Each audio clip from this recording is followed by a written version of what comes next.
할렐루야. 말씀을 함께 봅니다. 요한복음 4장 6절 한 절 보겠습니다. 거기 또 야곱의 운물이 있더라. 예수께서 길 가시다가 피곤하여 운물 곁에 그대로 앉으시니 때가 6시쯤 되었더라. 아멘. 제일은 사랑이라, 이런 큰 주제를 가지고 세 번째 시간입니다.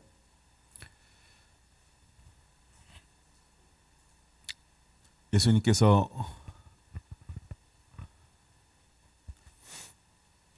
왜 사마리아를 통과하고 있을까? 이런 부분들을 함께 생각해 보았습니다. 유대 가운데 예수님은 잃어버린 자를 찾아 구원하러 오셨고, 또 성령이 임하면 예루살렘과 유대와 사마리아와 땅끝까지 이르러 이 복음이 증거되기를 원하셨던 것처럼, 예수님은 이제 유대에서 시기가 나는 것을 보고서 갈릴리로 가는 가운데 사마리아를 통과하게 되었습니다. 아침 일찍 출발해서 사마리아까지 가는데 얼마나 걸렸을까?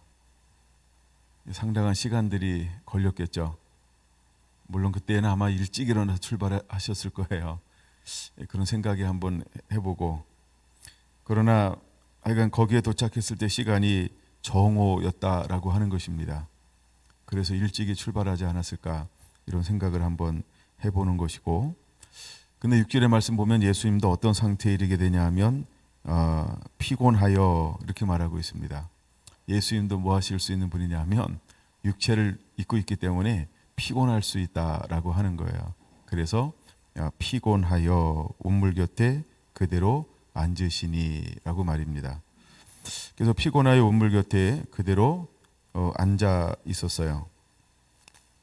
근데 때가 정오쯤 되었는데 7절, 사마리아 여인 한 사람이 물을 기르러 왔다는 것입니다. 보통 이제 상식적으로는 한낮에는 물을 길러 오지 않죠. 매우 덥기 때문에. 그래서 아침이나 오후 나절에 물을 길러 오는 것이 보통이라고 이야기합니다. 그런데 이 여인은 한낮에 물을 길러 왔다라고 하는 것입니다. 우리가 이 여인이 어떤 여인인가를 보기 전에 우리가 또 무엇을 보아야 할까? 사마리아 여자 한 사람이 물을 길러 정오에 왔다는 것입니다. 그럼 우리가 이런 이야기를 하죠. 우연일까? 필연일까? 라고 할 때 이것은 우연이 아니고 만남이었다는 거죠.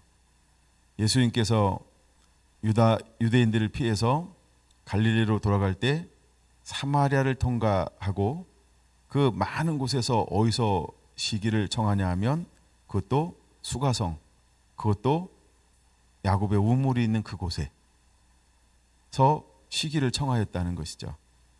그리고 제자들은 8절에 말하는 것처럼 이는 제자들이 먹을 것을 사러 그 동네에 들어갔음이러라.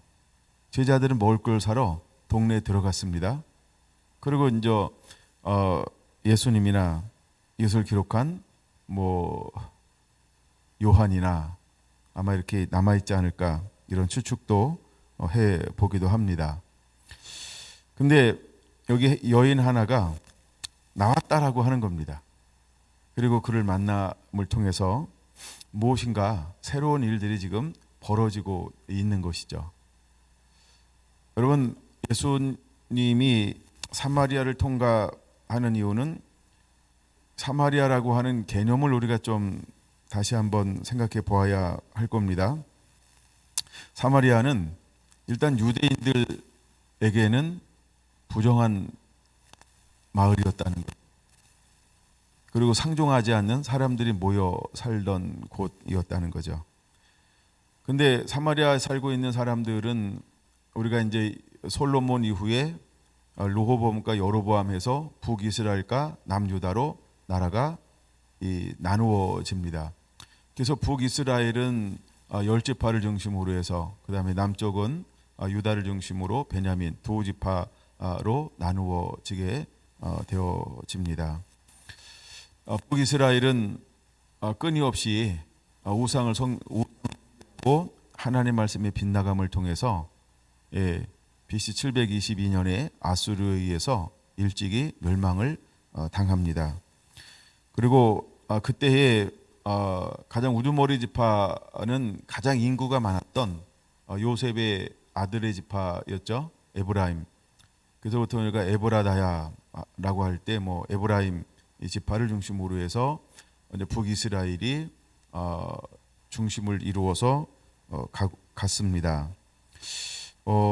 그런데 이 아수르는 하나님이 가장 싫어하는 것 중에 하나가 뭐냐 하면 이 섞이는 거였단 말이에요. 근데 교묘하게 이 아수르는 이걸 섞어 버려요. 얼마나 악랄한지 몰라요. 얼마나 악랄한지 몰라요. 그래서 하나님께서 아수르를 나중에 완전히 이 땅 가운데서 멸해 버립니다. 우리 가운데 지금 많은 어려움들이 오고 있습니다. 이것이 뭐 자연적인 것이든 아니면 어떤 시대적인 것이든 아니면 누군가에 의해서 뭐 만들어지고 조작되어지고 또 이것을 통해서 무엇인가 어떤 이런 다른 계략을 가지고 있는 것인데 전 세계에 이런 것들이 일어나고 있는 것이든 하여간 여러 형태로 뭐 시간이 지나면 밝혀질 수도 있고 또 덮일 수도 있지만 그러나 이것으로 인해서 우리 안에도 엄청난 박해가 일어나고 있다라고 하는 것이죠. 박해, 특별히 한국은 교회를 박해 취급하듯 마치 막 코로나 주범을 다루듯 그렇게 자꾸 언론이나 정부나 방송이나 신문이나 이런 데 있어서 계속 공격하고 있기 때문에 그들이 공격하면 공격할수록 우리는 맷집을 키워야 합니다. 그냥 단순히 얌전하다고 되는 것도 아니고 또 그런가 보다 하고 되는 것도 아니고 우리가 순응할 때가 있어야 되죠. 순응할 수 있는 걸 순응해야 되고 또 우리가 일어나야 할 때는 정말 일어나야 할 것입니다. 그러니까 그런 시대에 살고 있다라고 하는 거죠. 지금 사회적 거리를 통해서 계속해서 우리도 이렇게 많이 떨어져 앉았잖아요. 마스크를 쓰기를 원하시는 분 전부 쓰셔야 됩니다. 그다음에 이제 뭐 발열 체크도 하고 누가 참석했느냐 이름도 적고 그러니까 뭐 소독도 해야 되고 안 하던 것 같아요. 손소독도 해야 되고 여기 방역도 해야 되고 그다음에 모이는 횟수도 굉장히 줄어들고 이런 일들이 일어나고 있습니다. 자, 근데 이 사마리아 사람을 대할 때 유대인들은 어떻게 되어 있을까? 그냥 여기 나오는 딱 본문에서만 찾아낸다고 한다면 9절에서 한 단어를 찾아낼 수 있다라고 하는 거죠. 사마리아 여자가 이르되 당신은 유대인으로서 어찌하여 사마리아 여인인 나에게 물을 달라 하나이까 하니 이는 유대인이 사마리아인과 상종하지 아니함일러라. 상종하지 않는 사람이라고 하는 것이죠. 그런데 예수님께서 그 마을을 갔다라고 하는 것입니다. 제가 두 사람을 비교했어요. 첫째는 니고데모, 또 한 사람 수가성 여인이었습니다. 니고데모는 그 당시에 존경받는 사람 중에 한 사람이었어요. 근데 수가성 여인은 굉장히 천대받는 멸시받는 그런 여인이었다라고 하는 것입니다. 니고데모는 굉장히 나이가 많은 사람이었다고 한다면 이 수가성에는 여인이었다라고 하는 것이죠. 그 다음에 니고데모는 학자였고 그 다음에 수가성 여인은 천한 그런 신분의 사람이라는 것입니다. 그 다음에 예수님께서 동일한 말씀을 하고 있는 관점으로 우리가 이 3장과 4장을 좀 봐야 되는데, 니고데모에게는 무엇을 말하고 있는 것이냐 하면 어떻게 거듭나느냐라고 해서 그가 의문을 갖고 찾아왔다는 것입니다. 그리고 소가상 여인에게는 내가 주는 물을 먹는 자는 배에서 목마르지 않도록 생수가 솟아나게 될 것이라고 하는 장차 오실 성령에 관한, 그래서 성령을 부어주게 될 것이다라고 하는 이 성령을 먼저 다루고 있다라고 하는 것입니다. 근데 문맥을 잘 보다 보면 성령보다 더 중요시 다루는 게 뭐냐 하면 예배입니다. 예배라고 하는 것입니다. 그래서 수가성 여인은 무엇을 다루고 있는 것이냐 하면 신령과 진정으로 드리는 예배에 대해서 목마름을 가지고 있었다라고 하는 것입니다. 근데 그래서 니고데모에게는 예수님께서 거듭남에 관한 것들을 이야기할 때 그는 그것을 알아들을 수가 없었던 것입니다. 그를 알아들을 수 없었던 이유는 성경에서 말하고 있는 것처럼 그는 영을 육으로 들었기 때문에 그렇습니다. 그래서 3장 6절에 육으로 나는 것은 육이요 영으로 나는 것은 영이니라고 말하고 있습니다. 근데 예수님께서 그에게 거듭남에 대해서 말씀하실 때 3장 5절에 무엇으로 거듭나야 하냐고 말씀을 하셨냐 하면 물과 성령으로 나지 아니하면 하나님 나라에 들어갈 수 없느니라 하면서 물과 성령으로 거듭나야 한다라고 하는 것을 말씀을 해 주고 있는 것입니다. 이 여인에게는 예수님께서 뭐라고 말씀하고 있냐 하면 10절이죠. 내가 만일 하나님의 선물과 선물이 무엇인가 많은 사람들이 생각을 한번 해보기도 하죠. 또 내가 내게 물 좀 달라 하는 이가 누구인 줄 알았더라면 내가 그에게 구하였을 것이요 그가 생수를 내게 주었으리라 라고 하면서 이제 내게 물을 달라 하는 이가 누구인 줄 아는 것이 굉장히 중요하다라고 하는 것을 먼저 전제하고 있다라고 하는 것입니다. 지난 시간에 나눴던 것처럼 우리가 예수님이 누군지를 아는 것, 이것이 제가 성경 한 절만 찾아봤죠. 요한복음 17장 3절. 그래서 영생은 하나님과 예수 그리스도를 아는 것이 곧 영생이다라고 하는 것입니다. 근데 예수님이 누구인지를 아는 것이 굉장히 중요하다라고 하는 것입니다. 물론 니고데모도 예수님께 찾아와서 그를 향하여 뭐라고 말씀을 하고 있냐면 3장 2절에 그도 이렇게 고백하고 있잖아요. 하늘로부터 오신 선생인 줄 아니다. 하나님이 함께 하시지 아니하면 당신이 행하시는 그 어떤 표적도 행하실 수 없음이로다 라고 말하면서 니고데모도 무엇을 가지고 나왔어요? 이분은 하늘로부터 온 사람이구나. 그러니까 쉽게 말하면 뭐예요? 선지자입니까? 이런 거죠. 선지자구나. 아니면 하나님이 보내신 자구나. 그러니까 선지자 중에 하나로 최소한 생각을 하고 있다라고 하는 것이죠. 근데 이 여인도 나중에 이제 남편이 있느냐라고 했을 때 없나이다 뭐 하면서 쭉 얘기할 때 이 수가성 여인이 그 이야기를 듣고 난 다음에 그 앞에 서 있는 그분을 향하여 뭐라고 고백하고 있습니까? 4장 19절 선지자로서이다 라고 묻고 있다라고 하는 것입니다.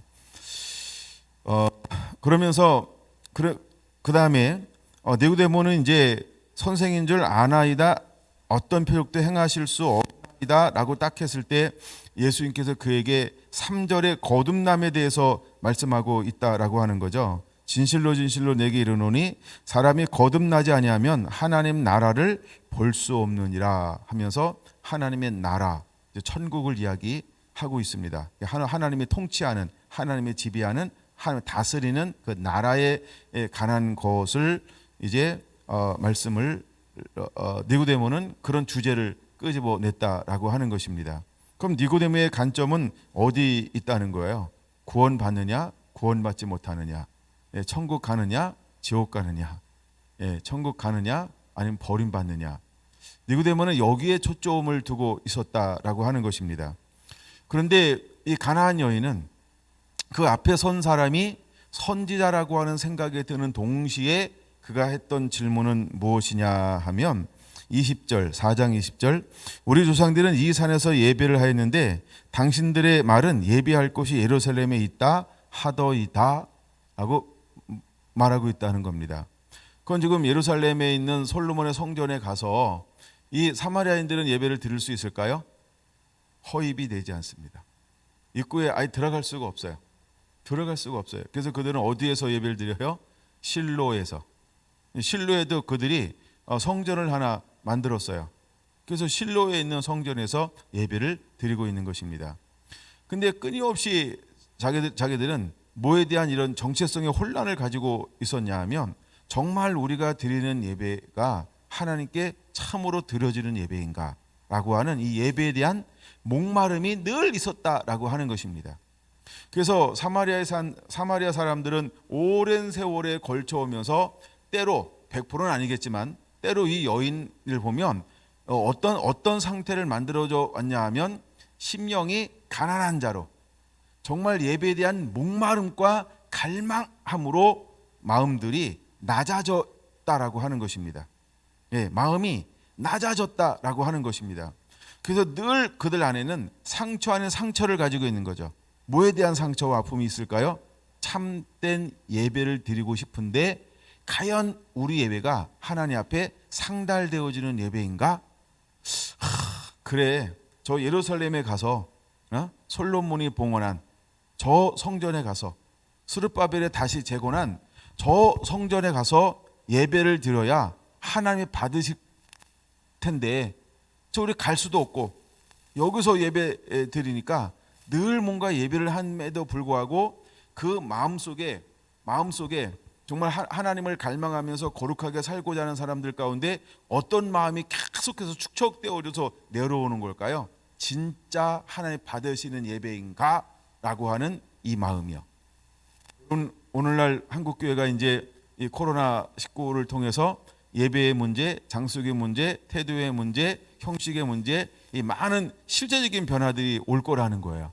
단순히 이제는 신학을 떠나서 이론을 떠나서 실제로 우리가 하나님 말씀하시는 이 예배가 어떻게 우리 삶 가운데 실제로 적용되어져야 하는가, 우리가 어떤 예배져야 하는가라고 하는 이런 부분들이 많이 더 이제는 이론이 아니고요, 실제가 되어지는 그런 환경이 훅 다가와야 한다고 저는 봅니다.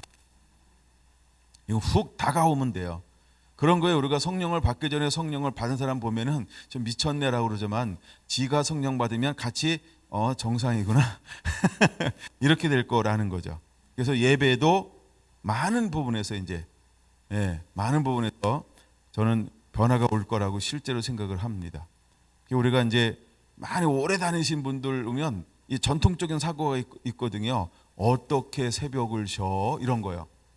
쉬는 게 아니고, 그러니까 이런 거예요. 꼭 교회 와야 되느냐, 있는 곳에서 하는 것이냐, 내 몸이 성전이냐, 이런 부분에 대해서 어쨌든 한국 교회가 약간 넓어지게 될 거라는 거, 생각들이 넓어지게 될 거라는 것입니다. 그 넓어지면 우리가 좀 유익한 부분이 있었으면 좋겠습니다. 유익한 부분. 물론 이 부분에 대해서 이제 뒤쪽에 나오니까 오늘은 다루지 않을 겁니다만, 하여간 이제 그런 부분들이 오늘 유익한 부분이 좀 일어났으면 좋겠다라고 하는 겁니다. 그 다음에 이제 지금 우리 안에 이제 어쨌든 이제 사회적 격리를 통해서 뭐 이렇게 경고하고 막 있잖아요. 이런 것을 우리가 어떤 식으로 바라볼 것인가라고 할 때 어쨌든 좋아도 고난이고 안 좋아도 고난이죠. 그럼 고난이 오면 우리가 하는 일이 있어요. 고난이 오면 하는 일이 있어요. 고난이 오면 우리가 뭐 할까요? 부르짖기 시작합니다. 왜? 살려고요. 그러니까 죽으려고 부르짖을 거예요. 그러니까 영이 살려고 부르짖게 돼 있을 거라는 거예요. 육이 죽고 영이 살려고 부르짖게 돼 있어요. 출애굽기 2장에서 그 1장에서 이제 계속해서 고역이 증가되죠. 고난이 증가되죠. 그랬더니 2장에서 그들이 뭐라고 말을 해요? 고역과 고난으로 말미암아 여호와께 부르짖을 때에 하나님이 아브라함과 이삭과 야곱에게 한 언약을 기억하사 부르짖기 시작한다는 거예요. 여러분, 어쩌면 한국교회 이것이 유익이 될 거라는 거예요. 여러분, 우리가 이런 위기를 어떻게 우리가 취할 것인가에 여러분들이 지혜를 좀 구했으면 좋겠습니다. 물론 안 좋은 거 다 빼고, 안 좋은 건 여러분들 더 많이 알 거 아니에요, 그렇죠? 그러니까 유익된 게 뭘 것인가, 이런 고난을 통해서 만약에 이런 것들이 기도할 수 있는 기회가 되어진다라고 한다면 상당히 한국교회 유익이 될 거라는 겁니다.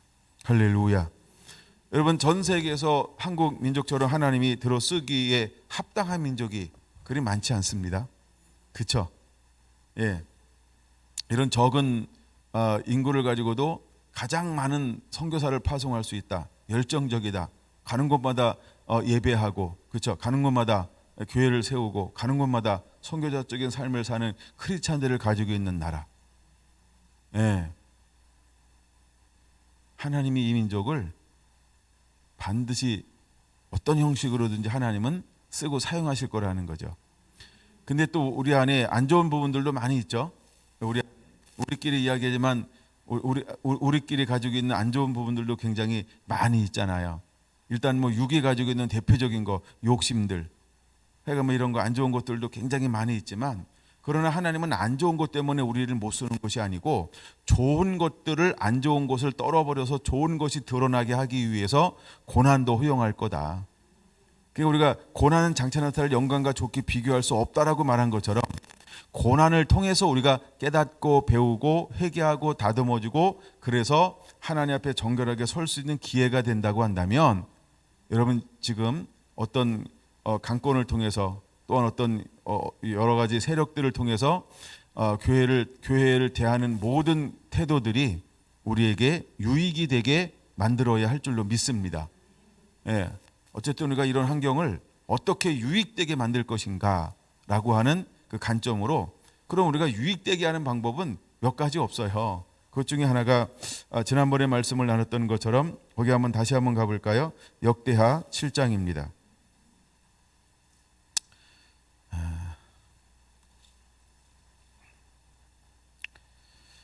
역대하 7장, 우리들이 해야 될 것 중에 하나가 무엇일까?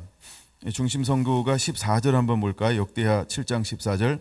내 이름으로 일컫는 내 백성이 그들이 악한 길에서 떠나 스스로 낮추고 기도하여 내 얼굴을 찾으면 내가 하늘에서 듣고 그들의 죄를 사하고 그들의 땅을 고칠지라. 할렐루야.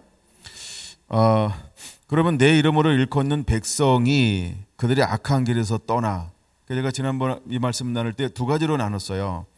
그러니까 무조건 다 악한 길에서 떠난다고 이게 문제가 해결될 것이냐? 아니라는 거죠.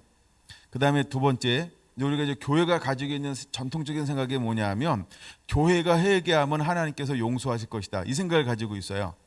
근데 문맥으로 봤을 때 이건 여러 가지 하여간 의문이 있죠. 그렇죠? 교회만 회개하면 하나님이 해줄까?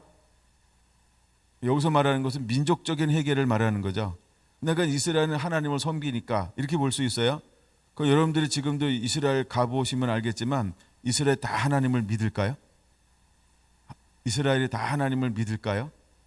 예, 그렇죠. 이런 거예요. 그래서 내 이름으로 일컫는 내 백성이 그들이 악한 길에서 떠나. 일단 이건 약간 문맥으로 보니까 이스라엘 백성들을 말하는 겁니다. 그러니까 이스라엘 전체 공동체를 말하고 있다라고 하는 것입니다. 그 다음에 이제 두 번째, 세 번째 가서 다룰 부분이 뭐냐 하면, 그 중에 누가 회개해야 될까? 그렇죠? 하나님을 섬기는 교회가, 하나님의 사람들이 회개해야 된다. 뭐 그렇게 보는 것이 맞죠. 뭐 틀렸다, 뭐 맞는다 어떤 그런 개념이 아니고, 그러나 우리가 취할 것이 뭐냐? 우리가 취할 것이 뭐냐 할 때 먼저 떠나는 일이 일어나야 한다는 것이죠. 악한 길에서 떠나는 것이.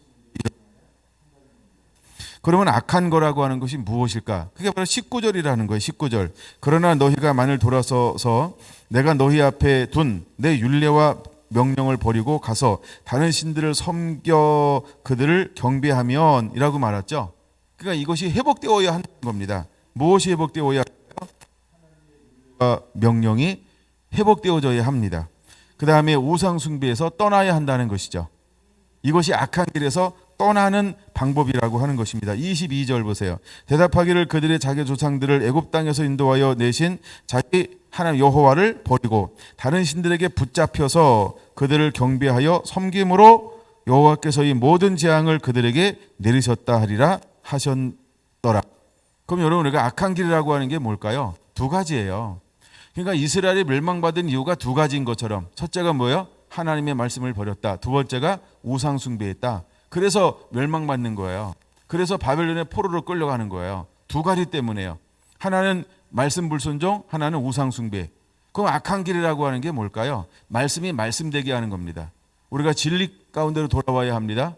말씀이 회복되어져야 합니다. 그럼 우리가 한국교회가 보세요. 지금 이렇게 살고 있을 때 누가 잘못됐다고 생각하면서 저렇게 멀쩡히 살고 있을까요? 아무도 멀쩡히 산다는 것은 잘못되지 않았어 이렇게 생각한다는 겁니다. 그러니까 하나님께서 우리에게 무엇을 허용하셔야 우리를 뒤돌아볼 수 있을까요?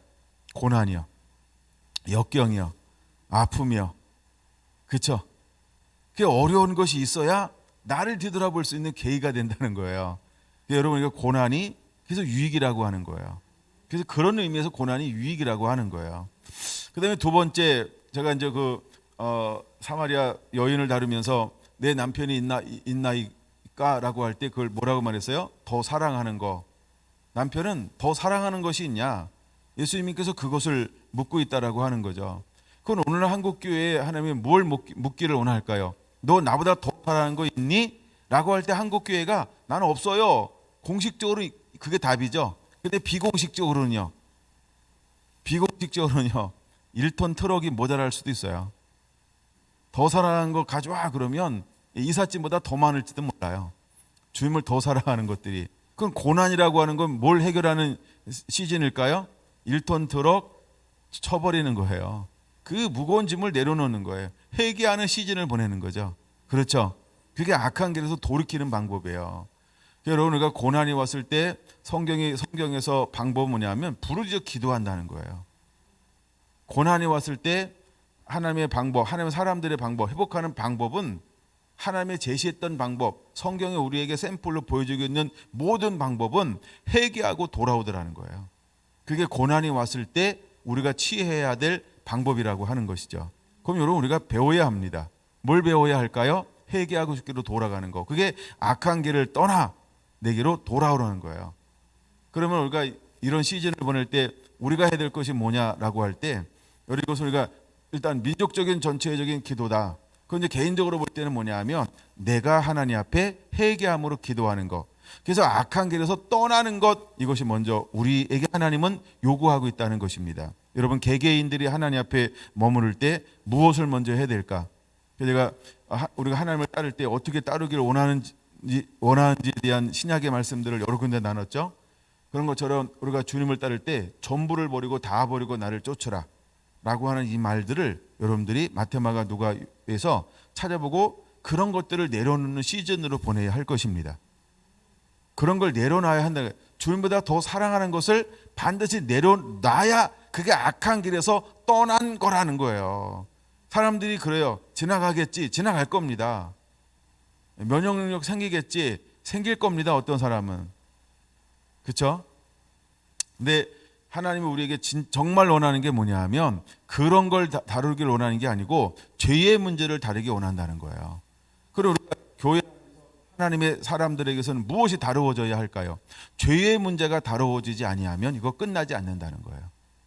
죄의 문제가 다루어져요. 그럼 여러분 보세요. 죄의 문제를 다룰 때 사람이 좋아요, 안 좋아요? 안 좋지. 일단 죄를 다뤄야 되니까 안 좋잖아요. 근데 안 좋을 때 안 좋아야 돼요. 그렇죠? 마스크 다 쓸 때 마스크 쓰니까 정상인지 마스크 안 쓸 때 혼자 마스크 쓰면은 야, 쟤 왜 그래? 이상한 거예요, 그때는. 그렇죠? 예, 요즘에 뭐 어디만 가도 마스크 안 쓰면 이상하게 쳐다보잖아요. 뭐 미세먼지 있을 때 우리는 안 쓰고 다녔단 말이에요. 예? 예. 근데 약간 그래서 지금은 우리가 어떤 시즌을 보내고 있냐? 악한 길에서 떠나는 시즌을 보내고 있을 때 이때는요. 그냥 쪽팔리는 거 없어요. 내가 죄인입니다 하면서 회개하는 시즌을 보내야 돼요. 하나님이 이런 환난을 주는 것은 뭐냐 하면 야, 너 다 죄인이잖아. 회개해. 그러니까 지금은 회개하는 게 정상이고 회개하지 않는 게 이상한 거야. 그러니까 여러분들이 지금은 뭘 하면서 보낼 시즌이다?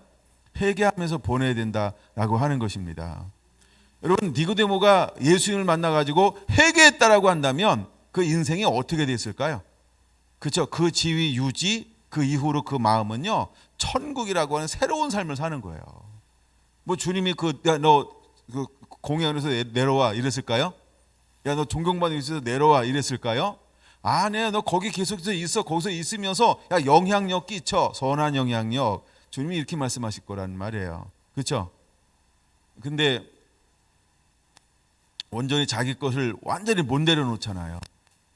자기 것을 완전히 못 내려놓잖아요. 그래서 성경에 대표적으로 자기 것을 못 내려놓는 사람이 부자 청년이라는 거예요. 부자 청년, 한 가지 부족한데 그 한 가지를 못 버리는 거예요. 사람이 그래요. 한 가지라 해서 버리기 쉬운 게 아니고요, 10가지라 해서 어려운 것도 아니에요. 어떤 사람은 10가지인데 이걸 다 버리는 사람도 있어요. 근데 어떤 사람은 한 가지인데 이것 때문에 천국을 소유하지 못하는 사람들도 있다는 거예요. 여러분, 지금 이 시즌은 우리가 어떤 시즌을 보내고 있는 걸까? 네, 악한 길에서 떠나는 시즌을 보내고 있는 것이다. 그 다음에 스스로 겸비하며, 여기 이제 스스로 낮추며 이렇게 해석을 했죠. 우리가 두 번째 해야 될 일이 뭐냐면 스스로 낮추는 거라고 하는 거예요. 여러분, 스스로 낮춘다라고 하는 게 뭐냐 하면 나는 아무것도 아닙니다.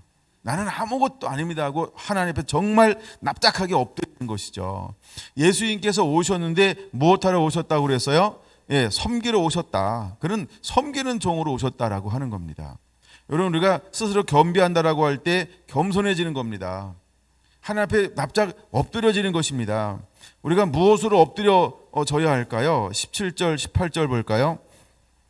내가 만일 내 앞에서 행하기를 내 하나님 아버지 다윗이 행한 것과 같이 하여 내가 내게 명령한 모든 것을 행하여 내 율례와 법도를 지키면, 예, 이게 낮아짐이라고 하는 거예요. 말씀 안에서 나를 온전히 올려놓는 것, 그리고 내가 알고 있는 것, 내가 쌓아놨던 것, 내 명예, 내 욕심, 내 다른 거, 이걸 전부 옆으로 치워놓는 겁니다. 이게 스스로 겸비하는 거예요. 할렐루야. 우리가 겸비하는 법을 깨달아야 합니다. 어떻게 겸비해? 겸비하는 게 뭐야? 이게 겸비하는 방법이라는 거예요. 이게 스스로를 낮추는 방법이라고 하는 거예요. 예수님의 겸비했다, 섬기러 왔다라고 할 때 예수님의 겸비와 섬김은 무엇으로 가능할까요? 스스로 아무것도 행하지 않는 것, 그게 겸비라는 거예요. 이해가 되십니까? 그럼 우리가 어떻게 스스로 낮출까요? 우리가 어떻게 스스로 겸비할 수 있을까요? 그렇죠? 하나님의 말씀이 말씀되게 하는 것이 겸비케 하는 거라는 것입니다. 아멘. 우리가 방법을 모르니까 다른 다리 긁을 수 있고 막 그래요. 그리고 자기는 겸비했다. 18절, 내가 내 나라 왕위를 견고하게 하되 전에 내가 내 아버지 다윗과 언약하기를 이스라엘을 다스릴 자를 내게서 끊어지지 아니하리라 한 대로 하리라. 뭐하면, 예, 율례, 내가 내게 명령한 모든 것을 행하여 내 율례와 법규를 지키면 하나님이 하시겠다는 거예요. 할렐루야. 여러분, 우리가 진리의 말씀이 말씀되게 해야 할 줄로 믿습니다. 그것이 바로 스스로 겸비하는 것이라고 하는 것입니다. 그래서 이제 말씀이 말씀되게 하면서 겸비하고 난 다음에 그 다음에 하나님이 하길 원하는 게 뭐예요? 스스로 낮추고 기도하여. 그걸 하나님께서 우리가 첫째는 회개하고, 그렇죠? 회개가 전제죠. 그 다음에 낮추고 말씀을 붙잡고 기도하는 거예요. 그래서 스스로 겸비하여 낮추고 기도하여라고 말하죠. 그러니까 말씀 안에 살면서 기도하면 하나님의 그 기도를 들어주실 거야. 조건이 되니까. 이제 하나님께 나갈 수 있는 조건이 되잖아요. 그래서 하나님 앞에 부르짖는 거예요. 뭘 하나님이 기도하라고 말씀하고 있는 거예요? 내 얼굴을 찾으면, 이게 뭐예요? 너 하나님을 구하면, 그때 그냥 우리가 하나님을 구하는, 하나님께 나갈 때 주님께서 요구하는 게 뭐야? 야, 내가 너에게 올 거야. 너 스스로 정결케. 그리고 예배했다가 그때 오면 나를 맞이하려고 나와 라고 말하죠. 그러면 악한 길에서 스스로 떠났어요. 그 다음에 스스로 겸비했어요. 말씀이 회복됐어요. 그래서 말씀을 붙잡고 주의 얼굴을 구하는 거예요. 그러면 하나님이 우리를 만나줄까요? 안 만나줄까요? 그때 오신다라고 하는 거예요. 이번 하나님 앞에 나가는 방법의 원리가 있어요. 그게 뭐예요? 첫 번째는 악한 길을 떠나는 거예요. 그 다음에 말씀을 붙잡는 거예요. 그리고 말씀의 안에서 하나님을 구하는 거예요. 그러면 하나님이 그 기도를 들으셔서 하나님 자신을 나타내시겠다는 거죠. 오늘 이 시즌을 우리가 어떤 시즌으로 보내야 할까? 이런 시즌으로 보낼 수 있어야 할 줄로 믿습니다. 누구인 줄 알았더라고 하면이라고 할 때, 우리가 안다라고 할 때 무엇을 알아야 할까요? 그렇죠? 무엇을 요구하는지, 그분이 누군지를 아는 것, 이게 필요하다는 겁니다. 그래서 제가 다시 한번 역대하 7장의 말씀을 좀 인용을 해 봅니다. 우리가 얼굴을 구한다라고 하는 개념을 시편으로 좀 몇 군데 찾아볼게요. 시편 27편 한번 볼게요. 자, 이제 우리가 그렇게 한 다음에 얼굴을 구할 때 어떻게 구해야 할까?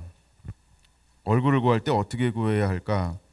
자, 27편 한번 보겠습니다. 준비됐나요? 여호와는 나의 빛이요 나의 구원이시니 내가 누구를 두려워하리요? 여호와는 내 생명의 능력이시니 내가 누구를 무서워하리요? 악인들이 내 살을 먹으려고 내게로 왔으나 나의 대적들 나의 원수들인 그들은 실족하여 넘어졌도다. 군대가 나를 대적하여 진칠지라도 내 마음이 두렵지 아니하며 전쟁이 일어나 나를 치료할지라도 나는 여전히 태연하리로다.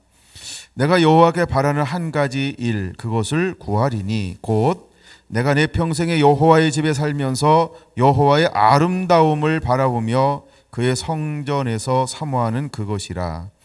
여호와께서 환난 날에 나를 그의 초막 속에 비밀히 지키시고 그의 장막 은밀한 곳에 나를 숨기시며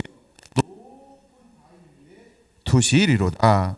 이제 내 머리가 나를 둘러싼 내 원수 위에 들리리니 내가 그의 장막에서 즐거운 제사를 드리겠고 노래하며 여호와를 찬송하리로다. 할렐루야. 여러분, 이 고백이 바로 악한 길에서 떠나 스스로 겸비하고 기도하는 사람의 태도, 그러니까 악한 길에서 떠나서 스스로 낮추고 기도하는 사람의 태도가 얼굴을 구한다라고 할 때 이렇게 이게 얼굴을 구하는 방법이라는 거예요. 이게 얼굴을 구하는 방법이라는 거예요. 그러니까 27절은 뭐의 상태냐 하면 이미 악한 게 떠났어요. 회개가 이루어졌어요. 그리고 말씀이 회복이 됐어요. 말씀이 회복이 되고 하나님 앞에 나가서 어떻게 하느냐? 이렇게 기도하라는 거예요. 이렇게 27장처럼. 이해가 되십니까? 여러분들 27장을 많이 읽어보시기 바랍니다. 예? 근데 27장만 좋아하면 안 돼. 얼굴만 구하는 걸 좋아하면 안 돼. 얼굴 구하러 왔는데 안 만나주면 어떡하려고. 그러니까 반드시 먼저 뭐 해야 된다? 악한 길에서 떠나야 돼. 이게 떠난다라고 할 때 두 가지로 정리했어요. 뭐라고요? 말씀 불순종한 거 떠나고 우상 숭배하고 더 사랑하는 거 다 전부 떠나야 돼. 그리고 말씀이 회복돼야 돼. 두 번째로 말씀이 회복돼야 돼. 그러고 난 다음에 주님 얼굴을 보여주세요. 그러면 하나님이 날 딱 아셔요. 내가 준비된 걸. 그래서 짠 하고 이렇게 얼굴을 보여주실 거라는 거죠. 그 다음 절 7절 볼까요? 여호와여 내가 소리 내어 부르짖을 때에 들으시고 또한 나를 궁일히 여기사 응답하소서. 8절을 같이 한번 읽어볼까요? 너희는 내 얼굴을 찾으라 하실 때에 내가 마음으로 주께 말하되 여호와여 내가 주의 얼굴을 찾으리이다 하였나이다. 주의 얼굴을 내게서 숨기지 마시고 주의 종을 노하여 버리지 마소서. 주는 나의 도움이 되셨나이다. 나의 구원의 하나님이여 나를 버리지 마시고 떠나지 마소서. 내 부모는 나를 버렸으나 여호와는 나를 영접하시리다. 여호와여 주의 도를 내게 가르치시고 내 원수를 생각하셔서 평탄한 길로 나를 인도하소서. 아멘. 그쵸? 원수가 지금 다 쳐다보고 있으니까 하나님 명예, 하나님의 이름, 하나님의 거룩함 때문에 지금 어떻게 대우해 달라는 거예요. 그렇죠? 회개하고 말씀이 회복됐으니까 이제 하나님이 사람이 어떻게 사는지를 저 원수의 상 앞에서 내게 상을 베풀어 주시옵소서. 23편에 고백하고 있는 것처럼 같은 걸 지금 고백하고 있다는 거예요. 할렐루야. 그러니까 정말 얼굴을 구하는 사람은요, 그 마음에 평강이 있죠. 얼굴을 구하는 사람은 그냥 하나님이 도우시고 하나님이 함께 할 것이니까 하나님의 그 거룩함 때문에 우리를 하나님의 놀라운 비밀하고 은밀한 방법으로 우리를 인도하실 것이니까 그것을 호소하는 거예요. 여러분, 우리가 하나님 앞에 이게 얼굴을 구하는 사람의 얼굴을 구한다라고 하는 의미라고 하는 거예요. 예, 나머지 두 줄이래. 예, 몇 절은 여러분들이 한번 더 읽어보시고요. 42편으로 한번 넘어가 볼게요. 42편. 우리가 얼굴을 구한다라고 하는 게 어떤 건가 보세요. 하나님이여 사슴이 시냇물을 찾기에 갈급한 같이 내 영혼이 주를 찾기에 갈급하나이다. 여러분, 정말 이 마음이 있어요? 이 마음은 어디서부터 시작되어지는 것이냐 하면, 첫째, 반드시 악한 길에서 떠나야만 이게 가능해요. 악한 길에서 안 떠나고 여전히 말씀에 불순종하고 주보다 더 사랑하는 것이 있잖아요. 그러면 42장 1절은 그냥 안 나. 생각이 안 나. 이거 할 수 없어. 만약에 이거 회개 안 했는데 이거 할 수 있다 그러면 그거는 섞인 거야. 그거는 가짜예요. 그건 중국제야.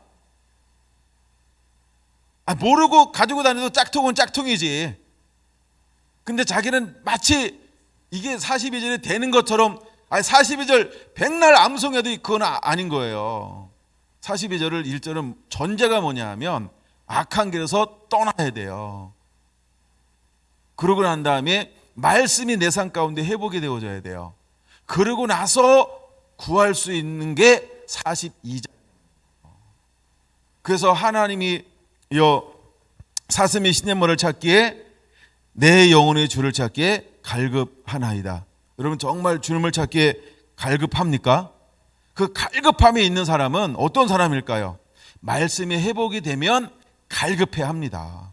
말씀이 회복이 안 되니까 여기서 짝다리 듣고 하나는 세상, 하나는 교회 안에 있고 하나님 안에 있고 하나는 세상에 있고 여기 짝다리 짓고 있으니까 하나님을 갈망하지 않아요.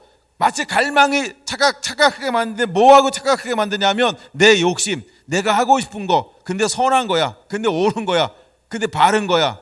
하나님 나라는 바른 게 천국이 아니에요. 여러분, 하나님의 나라는 우리가 볼 때 정직한 것, 그게 천국이 아니고 하나님의 뜻이 아니라는 거예요.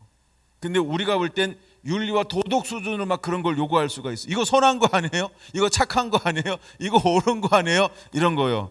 여러분, 기독교만 옳은 거 하나요? 다른 종교들도 옳은 거 하죠. 그렇죠? 그러니까 옳고 그런 것이 기준이 아니라는 거예요. 내가 하나님의 뜻대로 하고 있느냐, 말씀대로 살고 있느냐, 말씀대로 살고 있지 않느냐. 근데 우리가 악한 길에 있을 때는요, 사람들이 자꾸 어디로 초점을 모냐면, 너 봐라, 너 정직해, 너 윤리적이야, 너 인간적이야, 너 양심적이야. 자꾸 이것만 가지고 놀아요. 근데 하나님에 딱 오면 뭐 해요? 가끔 하나님은 우리에게 상식을 초월하는 걸 요구하세요. 근데 육에서 요구하는 건 뭐예요? 상식선 안에서, 합리적 안에서, 논리적 안에서 요구하죠. 그러니까 이게 욕심이 곁들여 있는 거예요. 짝다리 짓고 있는 거예요. 하나는 세상에, 하나는 하나님 앞에. 그러면서 내가 뭐로 보이고 싶은 거예요?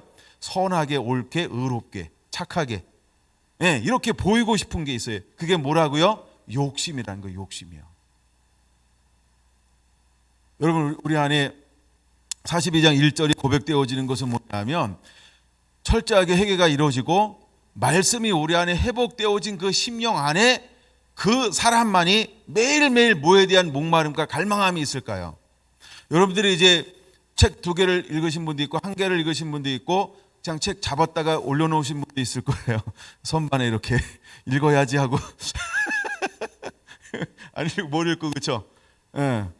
여러분, 그 책을 읽으면서 제가 원하는 건 그냥 단순한 거였었어요. 갈망을 새롭게 키우라는 거예요. 갈급함을 한번 새롭게 키워보라는 거예요. 거기서 보면 영광의 부분을 다룰 때 우리가 하나님의 영광 앞에 나가는 게 어떻게 영광 앞에 나가는 것인가, 그 읽으면서 도전 받는 거지. 아하, 이게 영광이구나. 그럼 도전 받는다 이 말은 뭐예요? 자기를 돌아봐서 악한 길에 떠나고 말씀이 회복돼서 정말 영광 앞에 내가 어떻게 서지? 이런 게 회복이 된다는 거예요. 자기 성찰이 일어나는 거죠. 그런 시간들이 일어나게 되길 원합니다. 할렐루야. 예. 그래서 1절이 그렇게 일어나는 거예요. 2절, 내 영혼이 하나님 곧 살아계시는 하나님을 갈망하나니 내가 어느 때에 나가서 하나님의 얼굴을 배울까. 사람이 종일 내게 하는 말이 내 하나님이 어디 있느냐 하오니 내 눈물이 주야로 내 음식이 되었도다.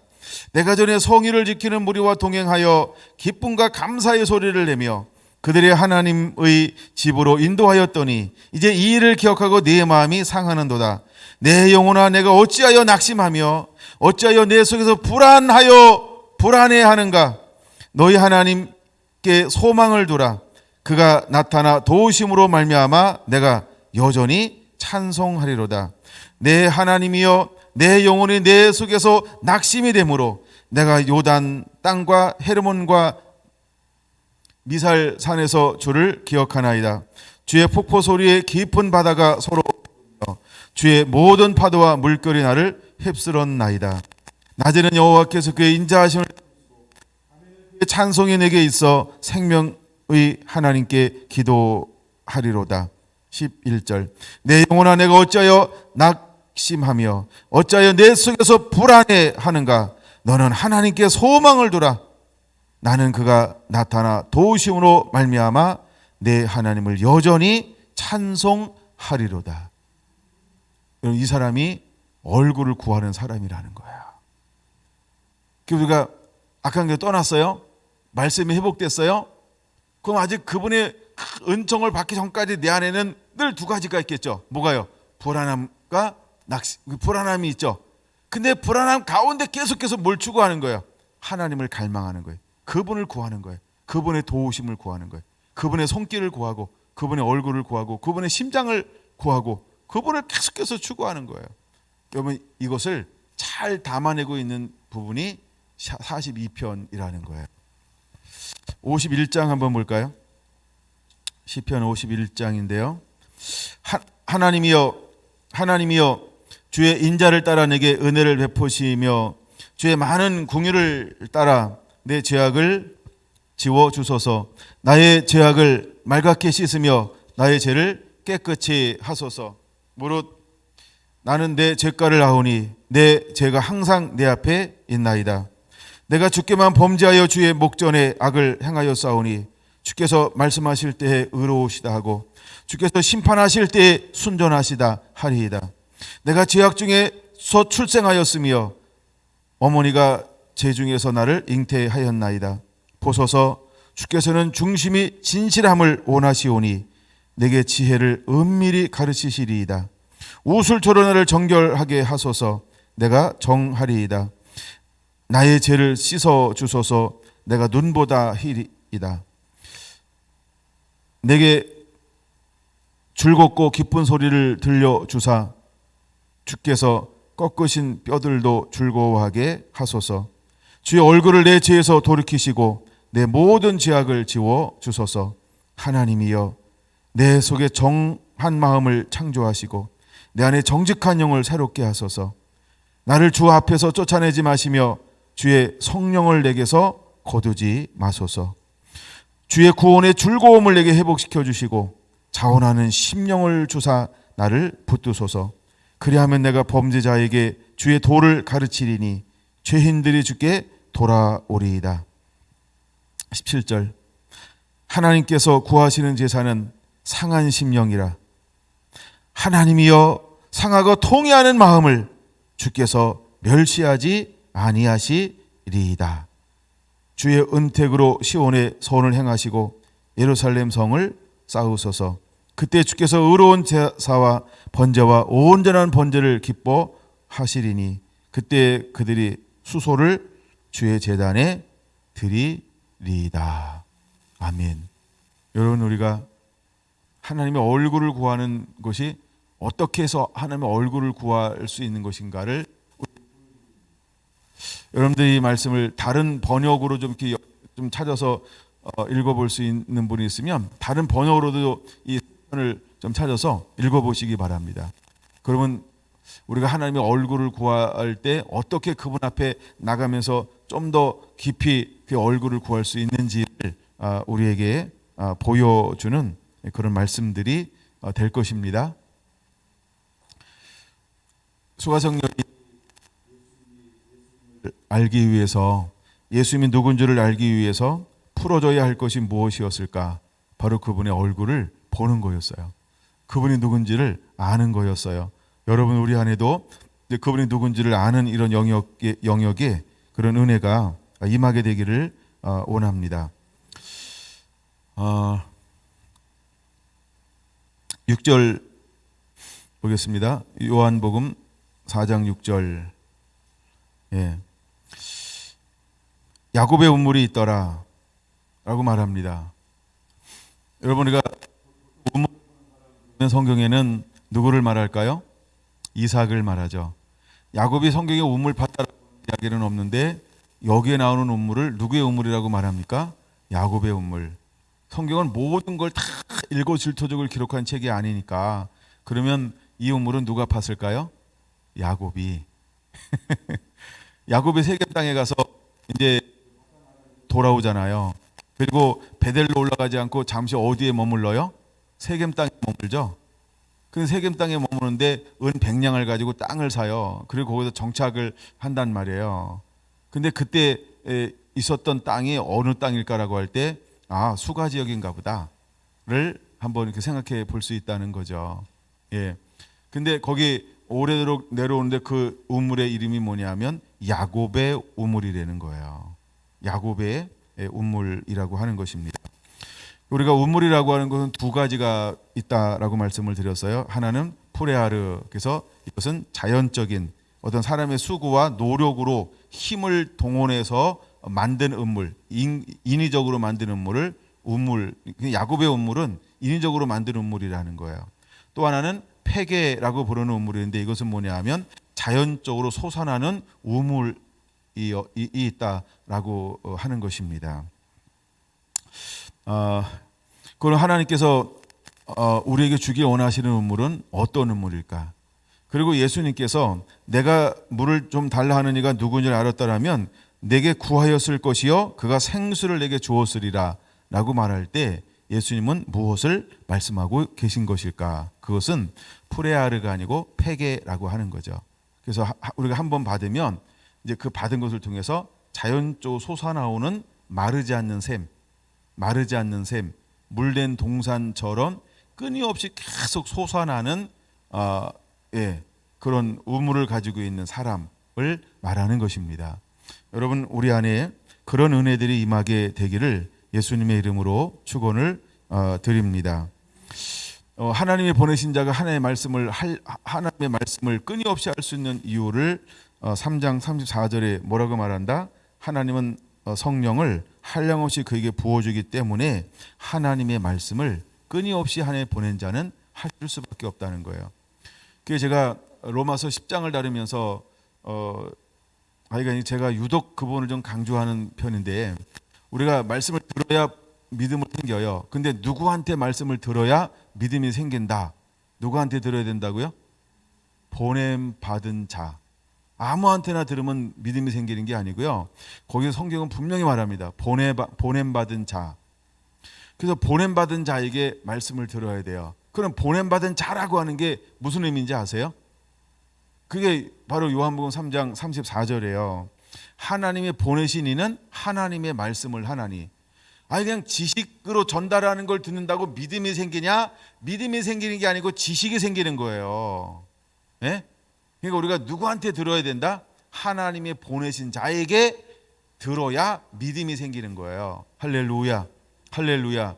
그래서 하나님의 보내신 이는 하나님의 말씀을 하나니 이는 하나님의 성령을 한량없이 부어 주시기 때문이다. 아멘. 그럼 여러분 우리가 누구를 만나야 될까요? 성령 충만한 사람을 만나야 돼요. 아멘. 성령에 충만한 사람 만나야 돼요. 아멘. 성령의 임재가 있는 사람 만나야 돼요. 아멘. 우리가 누구한테 말씀을 들어야 될까요? 성령이 함께하고 있는 사람이요. 옛날에 함께하고 있다 아니고요. 지금도 우리가 임재 가운데 있어야 할 줄로 믿습니다. 아멘. 왜냐하면 그 사람에게는 하나님이 어떤 일을 행하냐 하면 성령을 한량없이 부어주기 때문이라는 것입니다. 보세요.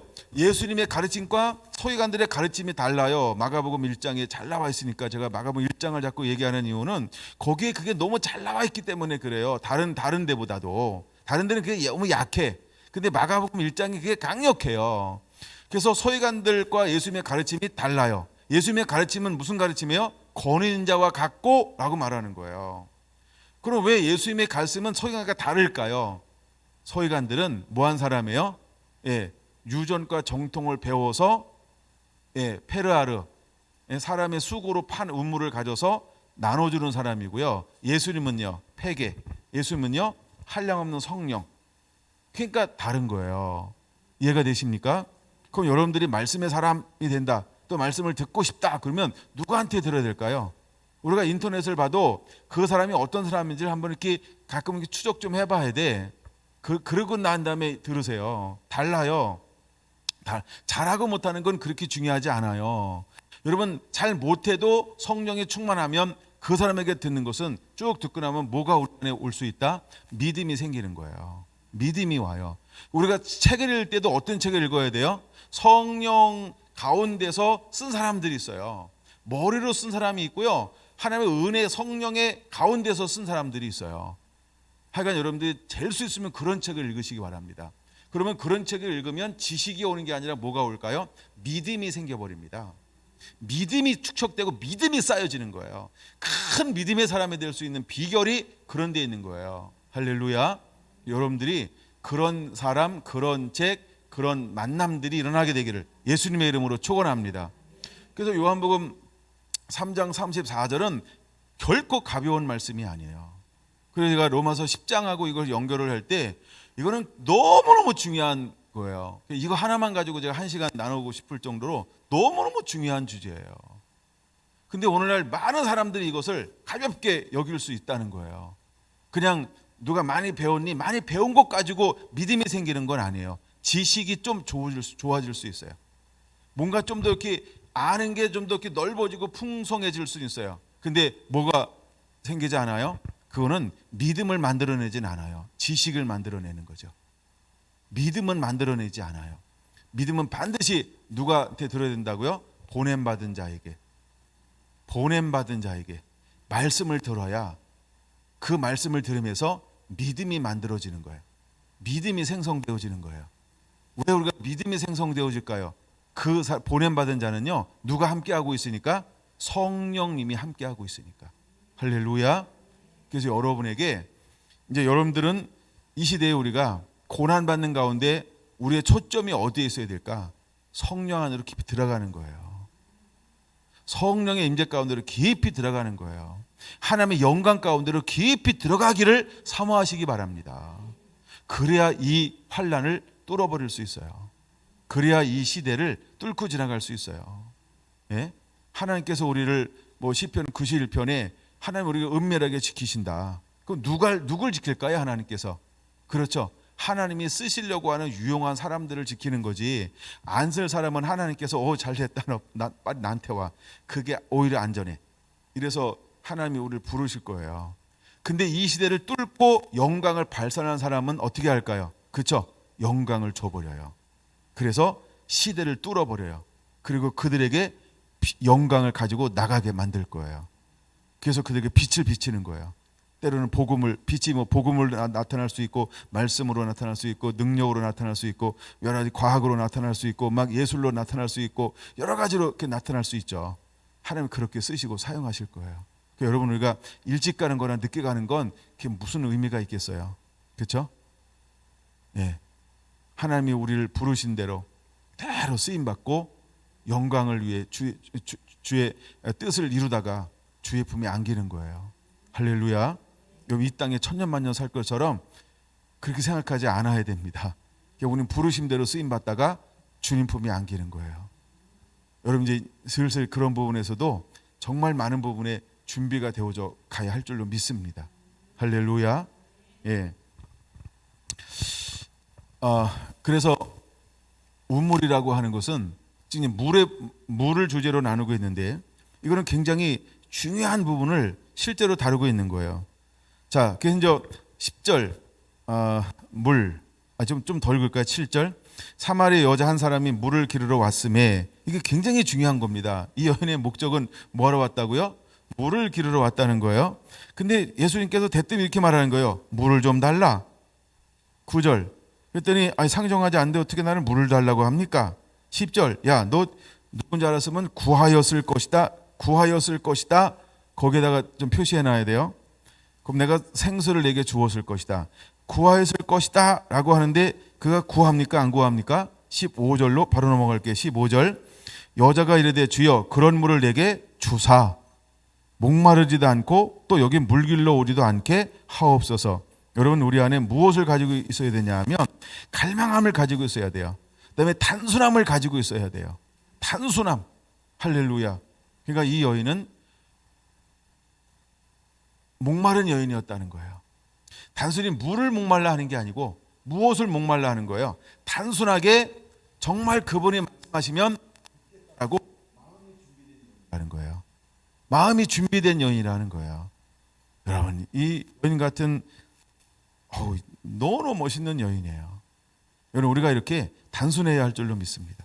복잡하지 않고, 니고데모처럼 그렇게 설명해줘도 못 알아듣고 근데 이 여인은요 설명도 길게 하지 않아. 한 말이 딱 했는데 바로 뭐라고 말해요? 15절에 주여 그런 물을 내게도 주사. 그런 물이었어요? 그럼 그 물 내게도 주세요. 와우, 너무 멋있잖아요. 바로 그것을 구하는 거예요. 그 중간에 부분이 이제 11절 이렇게 말해요.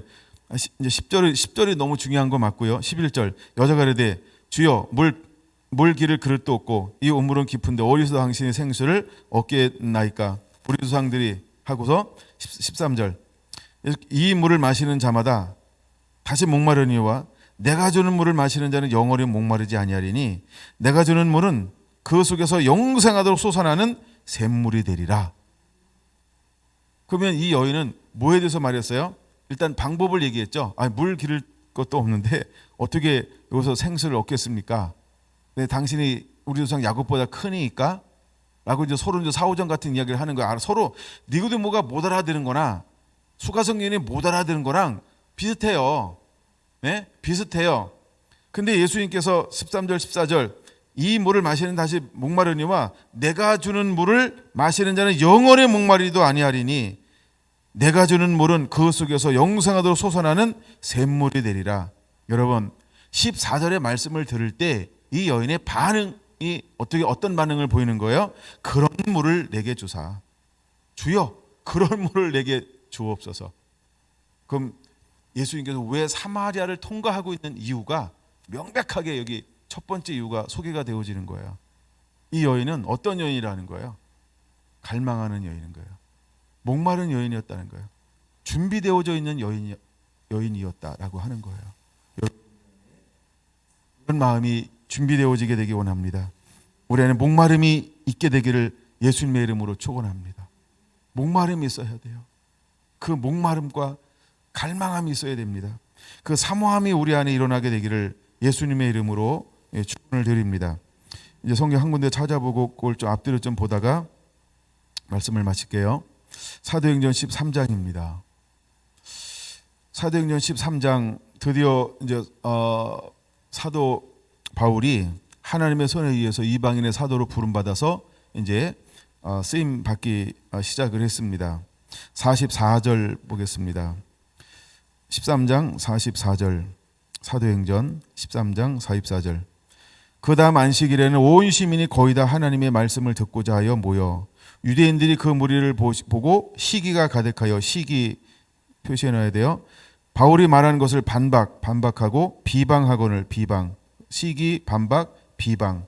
그랬더니 바울과 바나바가 담대히 말하여 이르되 하나님의 말씀을 마땅히 먼저 너희에게 전할 것이로되 너희가 그것을 버리고 영생을 얻기에 합당하지 않은 자로 자처하기로 우리가 이방인에게로 향하노라. 니고데모가 준비가 되지 않았어요. 니고데모가 준비가 되지 않았어요. 그리고 유대인들은 예수님을 향하여 뭐하기 시작했어요? 시기하고 반박하고 비방하기 시작했어요. 그래서 그들을 피하사 어디로 가고 있는 거예요? 갈릴리로. 그 갈릴리로 가는 도중에 어디에 들렸다? 사마리아 성에 들린 거예요. 그럼 먼저 예수님께서 왜 유대로 먼저 갔을까요? 그렇죠.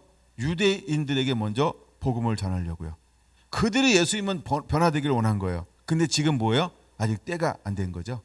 그러니까 그들이 뭐였어요? 시기하고 반박하고 비방하니까 잠시 피하여 갈릴리로 가는 거예요. 나중에 그 이제 요한복음 4장으로 볼 겁니다만, 갈릴리로 딱 갔을 때 예수님께서 어떤 대접을 받을까요? 4장 안 읽으셨나요? 어떤 대접을 받을까요? 예수님이 갈릴리 사람들에게 환호합니다. 환호하는 이유는 유대에서 행했던 무엇을 들었더라? 기적을 들었더라. 이제 하긴 그 나중에 이제 언제 나눌지 모르지만 4장 시리즈 끝날 때까지는 다루겠죠. 하여간 그래서 그때 갈릴리 사람들이 그렇게 환호합니다. 근데 예루살렘의 중심으로 한 유대에 있는 사람들은 어떻게 했다고요? 수많은 것들이 일어나니까 그 다음에 세례 요한보다 뭐 안수는 사람이 더 많아? 뭐 이런 뭐 엄청난 일들이 막 일어나니까, 그리고 그 안에 이제 하나 기록된 게 뭐냐 하면 성전을 와서 정화하는 작업이 요한복음에 먼저 기록되어져 있어요. 그러니까 그것을 통해서 이게 약간 좀 이렇게 막 한번 흔들어 놓으니까 사람은 흔들면 다 열받게 돼 있어요. 그렇죠? 잠잠해야 좀 생각도 좀 깊어지고 막 이런 거지. 흔들어 놔봐야 정신없어. 그때 정신 바짝 차려야 돼. 그렇죠? 예.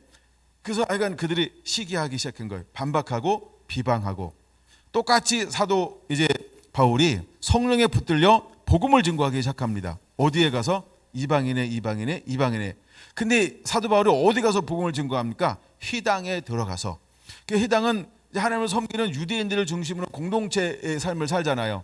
근데 그들에게 말씀을 딱 전했더니 우와, 이런 말씀도 있어? 뿅 갔어요. 그게 이제 그 앞 위에 이제 기록되어져 있는 거 42절에 뿅 갔죠. 그래서 그 다음 주에 또 말씀을 전해주세요. 그래가지고 막 시민들이 막 도시 사람들이 그냥 막 인산인해를 이룬 거예요. 갑자기 인산인해를 이루는 걸 딱 보고 누가 마음이 바뀌었어요? 유대인들이 무리를 보고. 45절. 이렇게 많이 모였어? 미쳤나 이것들이? 야, 5천 명 이하는 안 돼. 러시아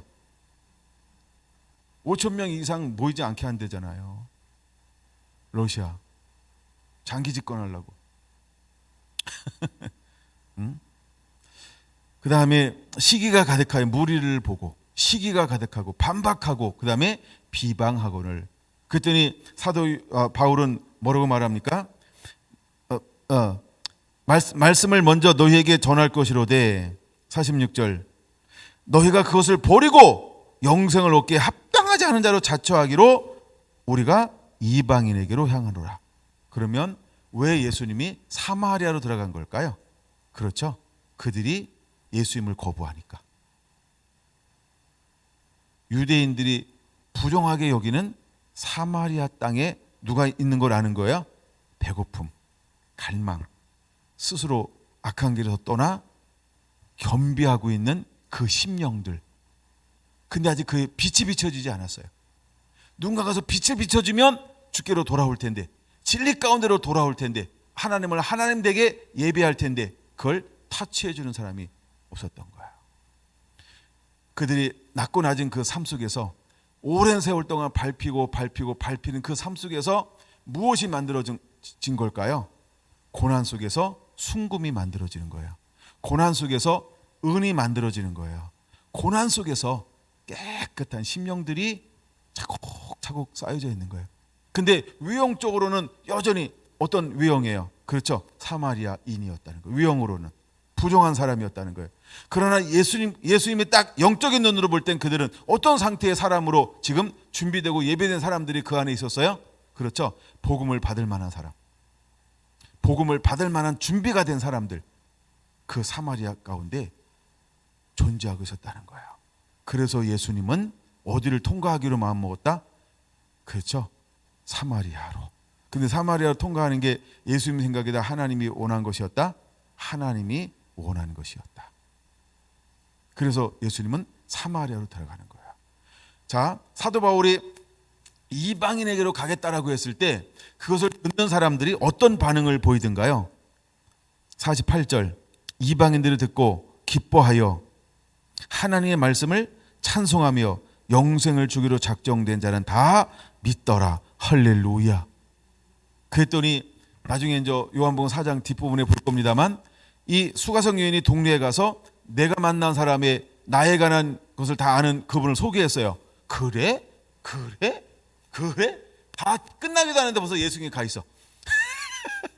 예. 그다음에 또 사람들이 또 나와. 그래서 또 이야기를 들어요. 거기서 며칠을 머물러요? 그죠? 그래서 말씀을 나눠요. 놀라운 변화가 일어나는 겁니다. 사람들이 나중에 뭐라고 얘기해요? 야, 너 간증 안 해도 돼. 이제 소문 다 났어. 그래서 그들이 자원하는 마음으로 빛 대신 예수님께로, 생명 대신 예수님께로, 기르신 예수님, 영광 대신 예수님께로, 메시아 대신 예수님께로,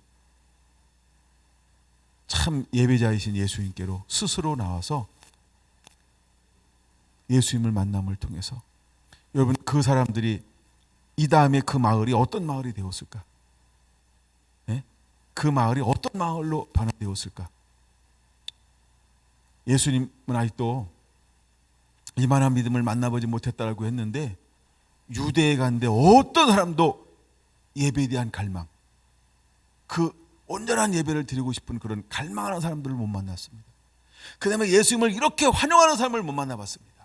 근데 어디 가니까 예수님을 그렇게 목말라하게 기다리고 있었어요? 메시아를 누가 기다리고 있었어요? 나중에 고백하잖아요. 메시아가 뭐 이거 우리가 다 알려줄 것인데 이러잖아. 그들에겐 늘 뭐가 소망이고 갈망이었어요? 예배에 대한. 그리고 예배보다 더 많은 하나님의 나라. 이건 나중에 이제, 그러나 그거에 대한 갈망을 늘 가지고 있는 사람들이 누구였냐 하면 사마리아 사람들이었다는 거예요. 여러분, 우리는 은혜를 받으면 받을수록 어떤 갈망이 있나요?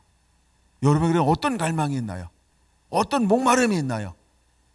어떤 목마름이 있어요? 우리에게 어떤 갈망이 있어요?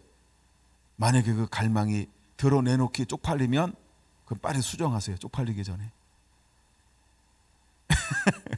하나님의 얼굴도 아니고 나라도 아니고. 근데 사마리아 사람들은 뭐에 대한 목마름을 가지고 있었어요? 여러분, 우리의 목마름의 수준이 달라야 합니다. 우리의 추구하는 수준이 달라야 하는 것입니다. 근데 그 사람들은 뭐에 대한 목마름이 있었어요? 메시아. 유대인들도 누굴 기다렸어요? 메시아. 근데 예수님께서 오셨고 제자들도 똑같은 메시아를 기다렸는데, 사마리아인들이 기다렸던 메시아, 유대인들이 기다렸던 메시아, 더 많은 걸 가지고 누리고 있다고 스스로 경건하다고 생각하는 유대인들과 스스로 죄인이라고 생각했던 사마리아 사람들이 가지고 있는 메시아가 같아요? 달라요? 단어는 똑같은데 추구하는 삶은 달랐다는 거예요. 여러분, 말에 속지 마세요. 그래서 열매를 보라는 겁니다. 열매는 말로 맺는 게 아닙니다. 그렇죠? 예. 왜 예수님이 사마리아 성에 들어가서 이 여인을 만나 주었을까? 이 여인에게 왜 내가 주는 물을 먹는다는 다시 물길로 올 필요 없다라고 이야기했을까? 근데 이 여인은요, 그냥 그것을 믿음으로 취하는 거예요. 그러면 그 물을 내게 주세요. 그러면 그 물을 내게 주세요. 내가 물길로 오지도 않고 목마르지도 않게 그럼 그 물을 내게도 주세요. 야, 그걸 그냥 달라고 그러잖아요. 생각하지 않는 거예요. 그냥 그대로 받아들이는 거예요. 그대로 받아들이는 거예요. 여러분, 우리가 이것이 준비됐다는 거예요. 그래서 악한 길에서 떠나 스스로 겸비하고 하나님의 얼굴을 구한다라고 할 때, 악한 길에 떠나고 스스로 겸비가 되어지니까, 말씀이 회복되어지니까, 예수님의 진리의 빛이 딱 비치니까 아무 생각 없이 그냥 진리에 자기를 전부를 맡겨버리는 거예요. 그게 얼굴을 구하는 사람들의 태도입니다. 얼굴을 구하는 사람은요, 복잡하지 않아요. 자기 게 없어요. 얼굴을 구하는 사람은요, 말씀을 그냥 살아내고 있어요. 예? 말씀을 그대로 살아내는 게 얼굴을 구할 사람의 준비예요. 말씀이 회복이 된 거예요. 진리가 회복이 된 거예요. 그런 사람들은 얼굴을 구하는 것이 그냥 삶인 것입니다. 여러분, 우리 안에 이런 은혜가 임하고 주어지게 되기를 예수님의 할렐루야.